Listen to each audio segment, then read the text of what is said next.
तो इसके पिछले वीडियो में हम लोगों ने देखा था कि मिस सेन अपने डीमन वाले फॉर्म में आते हुए उस पॉइजन को एब्जॉर्ब कर लेती है। इसके ऊपर पॉइजन का असर होने की जगह पे इसकी तो पावर ही बढ़ती जा रही थी और अंदर पावर बढ़ने के साथ साथ ही दूसरों को जान से मारने की इच्छा भी बढ़ती जा रही थी। अगर आपने पिछला वीडियो नहीं देखा है तो फिर डिस्क्रिप्शन में इसके प्लेलिस्ट का लिंक पड़ा हुआ है, वहां से जाके आप लोग देख सकते हैं। बस आप लोग वीडियो को लाइक कर दीजिएगा जिससे मुझे वीडियोज बनाने के लिए मोटिवेशन मिलता रहे। बाकी शुरू करते हैं इस वीडियो को।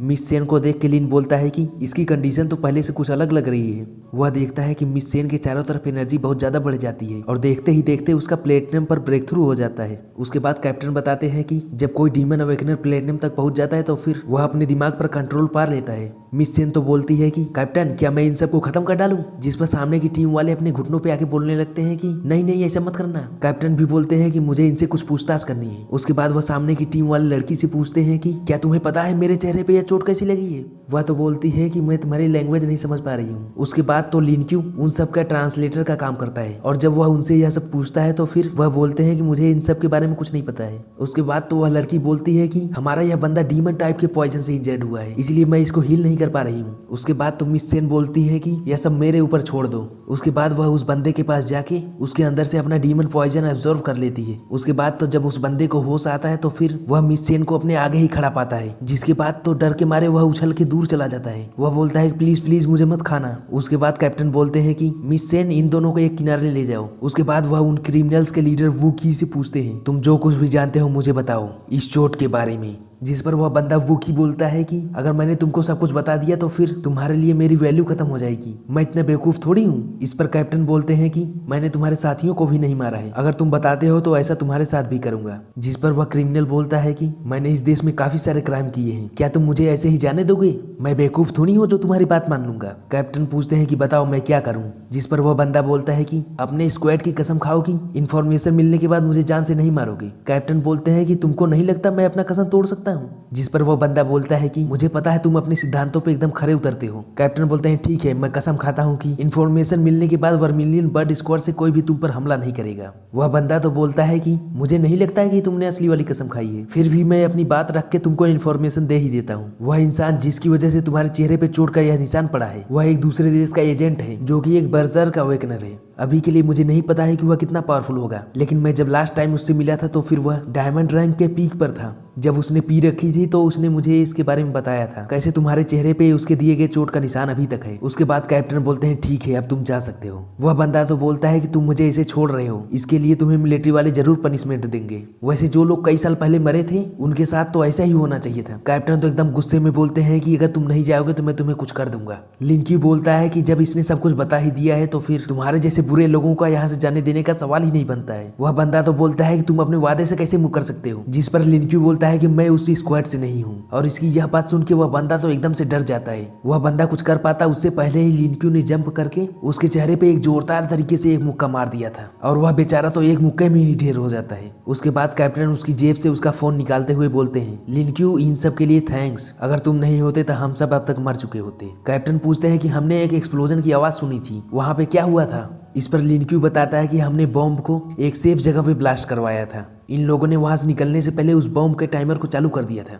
बस उस होटल का थोड़ा बहुत नुकसान हुआ होगा, इसके लिए हम लोग बाद में भरपाई कर देंगे। उसके बाद कैप्टन एक बार फिर से झुकते हुए लिंक्यू से थैंक यू बोलते हैं। वह बोलते हैं कि अगर तुम नहीं होते तो यह मिशन सक्सेसफुल नहीं होता। उसके बाद लिंक्यू कैप्टन को उठाते हुए बोलता है कि मुझे नहीं लगता है कि मैं इस तारीफ के लायक हूँ। उसके बाद वह कैप्टन बोलते हैं कि तुम काफी अच्छे हो, आज के बाद से तुम मुझे मेरा नाम चौंग लेके बुलाओगे, इससे मेरे दिल को खुशी मिलेगी। उसके बाद लिंक्यू बोलता है ठीक है चौंग, चलो चल के उन बाकी दो लोगों से पूछताछ करते हैं। उसके बाद हमें अगले दिन का सीन दिखाया जाता है। लिंक्यू उस लड़की से बोल रहा होता है कि तुम जो कुछ भी बोलोगे उसे कोर्ट में तुम्हारे बयान के रूप में लिया जाएगा। वह बोलती है ठीक है मेरा नाम मिमिको है, मैं फलाने कंट्री से हूँ, मेरा साइज है 34, 23, 35। जब हीलर के रूप में मेरी शक्तियाँ अवेकन हुई तो फिर वह लीडर बक मुझे ले आया था, मैं सही में कुछ बुरा नहीं करना चाहती थी। और यह सब बोलते बोलते वह लिन के काफी ज्यादा करीब आ जाती है, जिस पर मिस सेन पीछे से खांसती है और बोलती है यह एक पूछताछ चल रही है इसीलिए इसको सीरियसली लो। लिंक्यू बोलता है ठीक है अब मैं सीरियस होने जा रहा हूँ, और अगर मुझे पता चला कि तुम कुछ छुपा रही हो तो इसके लिए सजा तो मिलेगी, बताओ तुमको किसने हायर किया था। वह बोलती है कि मुझे पक्का तो नहीं पता है लेकिन मैंने उन उनको पहले भी देखा है। वह तो इसी देश का कोई आदमी था जो कि आके बॉस से बात कर रहा था, लेकिन मैं उन सब की बातें नहीं सुन पाई थी। उसका असली नाम तो नहीं पता है, लेकिन उसका कोड नेम ग्रेट टीचर था। उसके बाद लिनक्यू पूछता है कि इस काम के लिए उन्होंने तुमको कितना पैसा देने के लिए बोला है। वह बोलती है कि बक ने बताया था 100 मिलियन देने वाला है। और इतनी ज्यादा पैसों के बारे में सुनने के साथ ही एक्साइटमेंट की वजह से उसका मुंह तो एकदम खुला का खुला ही रह जाता है। वह जल्दी जल्दी पूछता है कि बताओ वो तुमको कैसे पे करने वाले हैं। वह बताती है कि हमारी मैसेंडरी कंपनी का एक अकाउंट है, उन्होंने 30 मिलियन पहले ही दे दिया है और बाकी के पैसे काम होने के बाद देने वाले थे।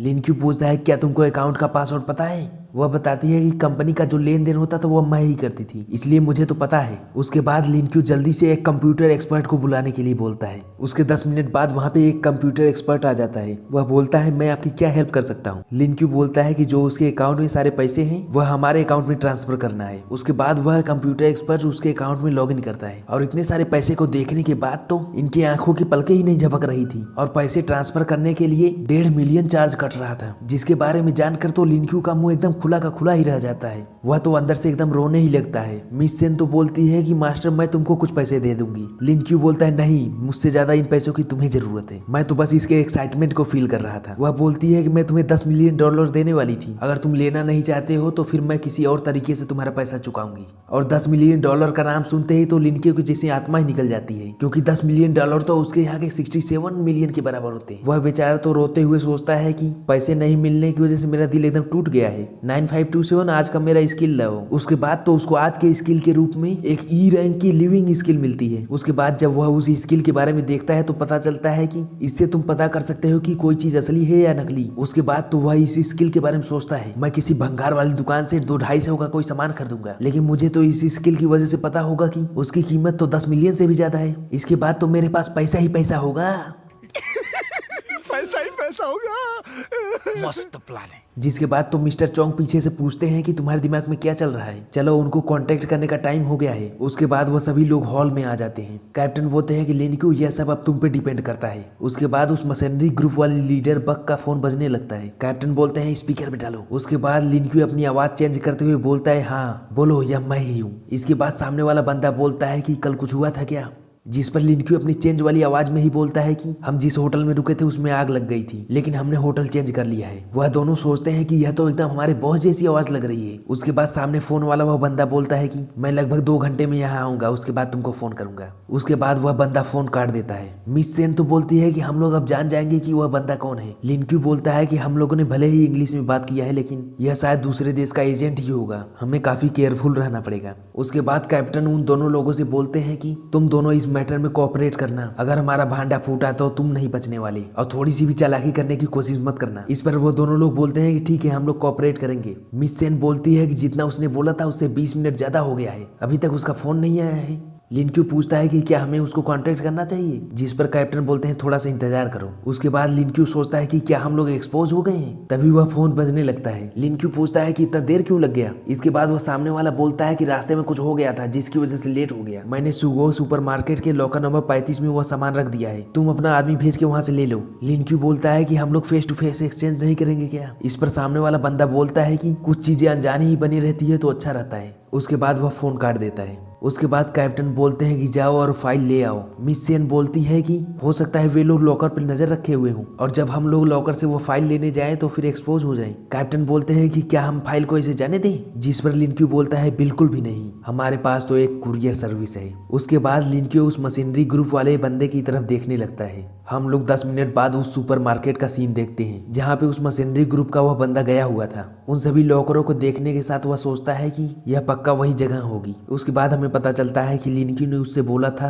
अगर तुम सुपरमार्केट से सामान ले आओगे तो फिर तुम्हारे लिए सिंगल पर्सन वाली जेल की व्यवस्था कर दूंगा। इस पर यह भी मान गया था। यह सोचता है कि मैं यहाँ आ तो गया हूँ लेकिन इस लॉकर को खोलूंगा कैसे। तभी अचानक से कोई आके उससे टकराता है। यह उस आदमी को नोटिस करके जैसे ही कुछ बोलने वाला होता है कि उससे पहले ही वह बंदा वहां से गायब हो चुका होता है और उसके बगल में एक कागज का टुकड़ा गिरा हुआ मिलता है। उसके बाद यह भी सोचता है कि वह आदमी बहुत ही ज्यादा होशियार था। यह देखता है कि वह लॉकर खुला ही था, इसलिए उसमें से सामान लेके वापस लौट आता है। यह लिनक्यू के पास जाके बोलता है कि मुझे यह मिल गया है, मेरे सिंगल पर्सन वाले जेल के बारे में मत भूलना। लिनक्यू बोलता है कि इसकी टेंशन मत लो। उसके बाद जब वे लोग उस पेन ड्राइव को कंप्यूटर में लगाते हैं तो फिर वह इसको डिकोड नहीं कर पा रहा होता है। लिनक्यू बोलता है ठीक है, इसके अंदर जो फाइल है वो जेन्युइन है। कैप्टन बोलते हैं कि हम यह नहीं पता लगा पाए कि वह जासूस कौन था, लेकिन फाइल्स हमारे पास आ गई है, इसलिए इस मिशन को सक्सेसफुल मानते हैं। जब रीइंफोर्समेंट आएगी तो हम लोग इस फाइल को उन्हें दे देंगे। लिनक्यू बोलता है कि चोंग, एनमीज अभी भी सोचते होंगे कि ये फाइल्स मशीनरी कंपनी के पास है, क्या हम लोग उनको सरप्राइज कर दें? कैप्टन बोलते हैं कि इन दोनों बेवकूफों से पूछो कि यह फाइल कहाँ देने वाले थे। लिनक्यू बोलता है कि एक को तो सिंगल पर्सन जेल मिल गई है, तुमको मिलेगा या नहीं यह सिर्फ तुम पे डिपेंड करता है। वह तो शर्माते हुए बोलती है कि मैं इसके लिए कुछ भी करने को तैयार हूँ। लिनक्यू बोलता है अरे नहीं, तुम अपने कपड़े वापस पहन लो, मैं तो बस यह पूछना चाहता था कि तुम यह फाइल कहाँ देने वाले थे। वह बताती है कि हम लोग इसे ज्वेल सिटी के कोस्ट में डिलीवर करने वाले थे,